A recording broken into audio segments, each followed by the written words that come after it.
ഇറാനിൽ നിന്നും ഭാരതീയരുടെ ആദ്യ സംഘം എത്തി. ഇറാനിൽ സ്ഥിതി ആശങ്കാജനകമെന്ന് മടങ്ങിയെത്തിയവരുടെ പ്രതികരണം. തിരികെ എത്തിയവരിൽ സ്ത്രീകളും വിദ്യാർത്ഥികളുമുണ്ട്. മുഴുവൻ പേരോടും മടങ്ങണമെന്നാവശ്യപ്പെട്ട് ഇറാനിലെ ഇന്ത്യൻ എംബസി കേന്ദ്ര സർക്കാരിന് നന്ദി അറിയിക്കുകയാണ് മടങ്ങിയെത്തിയവർ. വിവരങ്ങളുമായി ശ്രീകാന്ത് ചേരുകയാണ്. ശ്രീകാന്ത്, എന്തായാലും അവർ സുരക്ഷിതരായി തന്നെ ആദ്യ സംഘം മടങ്ങിയെത്തിയിട്ടുണ്ട്. സ്ഥിതി ആശങ്കാജനകമെന്നാണ് അവർ പറയുന്നത്, അല്ലേ?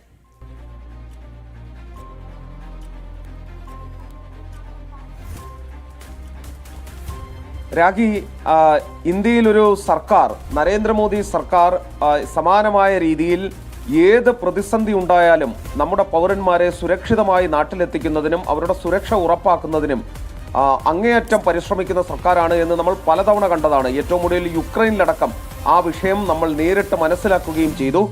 ഇതാ ഇപ്പോൾ ഇറാനിൽ ഈ സംഘർഷത്തിന്റെ പശ്ചാത്തലത്തിൽ ഇന്ത്യക്കാരെ മടക്കിക്കൊണ്ടുവന്നു തുടങ്ങി. ആദ്യ സംഘം ഇന്ത്യയിലേക്ക് എത്തി. അവർ അവിടെ ആ സ്ഥിതിഗതികൾ വലിയ ആശങ്കാജനകമാണ് എന്നവർ ചൂണ്ടിക്കാണിക്കുന്നു. നിലവിലിപ്പോൾ വന്നിട്ടുള്ളത് വിദ്യാർത്ഥികളും സ്ത്രീകളുമാണ്.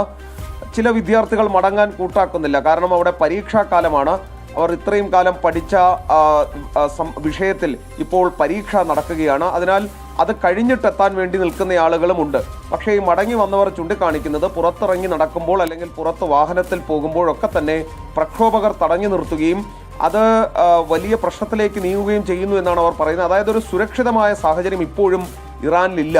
അത് അമേരിക്ക അവിടെ ഇറാൻ ആക്രമിക്കും എന്ന് പറഞ്ഞ പശ്ചാത്തലത്തിലാണ് ഇന്ത്യ വളരെ വേഗം മടങ്ങാൻ ആവശ്യപ്പെട്ടത് അവിടെയുള്ള പൗരന്മാരോട്. പക്ഷേ ഇപ്പോഴും സ്ഥിതിഗതികൾ ശാന്തമല്ല. പ്രക്ഷോഭം നടന്നുകൊണ്ടിരിക്കുന്നുണ്ട്, അടിച്ചമർത്തലും നടക്കുന്നുണ്ട്. ആ ഒരു സാഹചര്യത്തിൽ എല്ലാ ഇന്ത്യക്കാരോടും അവിടെ നിന്ന് മടങ്ങാൻ ടെഹ്റാനിലെ ഇന്ത്യൻ എംബസി വീണ്ടും ആവശ്യപ്പെട്ടിട്ടുണ്ട്. ഘട്ടം ഘട്ടമായി മടങ്ങാൻ ആഗ്രഹിക്കുന്നവരെ കൊണ്ടുവരും. ഇന്റർനെറ്റോ ഫോൺ സൗകര്യങ്ങളോ ഇല്ലാത്ത പശ്ചാത്തലത്തിൽ അവിടെ വ്യക്തികളെ നേരിട്ട് കണ്ട് അവർ താമസിക്കുന്ന ഇടങ്ങളിൽ ചെന്നാണ് മടക്കിക്കൊണ്ടുവരാനുള്ള ദൗത്യം ഇന്ത്യൻ എംബസി ഏറ്റെടുത്തിട്ടുള്ളത്. ശ്രീകാന്ത്, അതായത് ആദ്യ സംഘമാണ് എത്തിയിരിക്കുന്നത്. ഈ ഒഴിപ്പിക്കൽ നടപടി തുടരും എന്ന് തന്നെയാണ് വ്യക്തമാകുന്നത്, അല്ലേ? അതായത് അടുത്ത സംഘവും ഉടനെ എത്തിച്ചേരുമായിരിക്കും.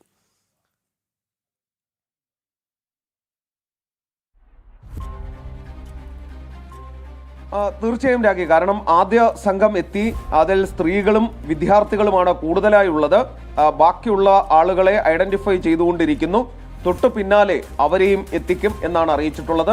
ചില വിദ്യാർത്ഥികൾ വരാൻ കൂട്ടാക്കുന്നില്ല. കാരണം അവരുടെ പരീക്ഷാ കാലം കൂടിയാണ്. മറ്റ് ആളുകൾ മടങ്ങാൻ കൂട്ടാക്കിയ മുഴുവൻ ആളുകളെയും ഐഡന്റിഫൈ ചെയ്ത് അവരെ ഇന്ത്യയിലേക്ക് എത്തിക്കും എന്ന് തന്നെയാണ് ടെഹ്റാനിലെ ഇന്ത്യൻ എംബസി അറിയിച്ചിട്ടുള്ളത്. ശരി ശ്രീകാന്ത്, എന്തായാലും ഇറാനിൽ നിന്നും ഭാരതീയരുടെ ആദ്യ സംഘം ഡൽഹിയിൽ എത്തിച്ചേർന്നിട്ടുണ്ട്. സ്ഥിതി ആശങ്കാജനകമെന്ന് പറയുന്നതിനൊപ്പം തന്നെ കേന്ദ്ര സർക്കാർ അവിടെ നിന്നുള്ള കൂടുതൽ പേരെ ഒഴിപ്പിക്കാൻ മുഴുവൻ പേരോടും മടങ്ങണം എന്നാണ് നിർദ്ദേശം നൽകിയിരിക്കുന്നത്.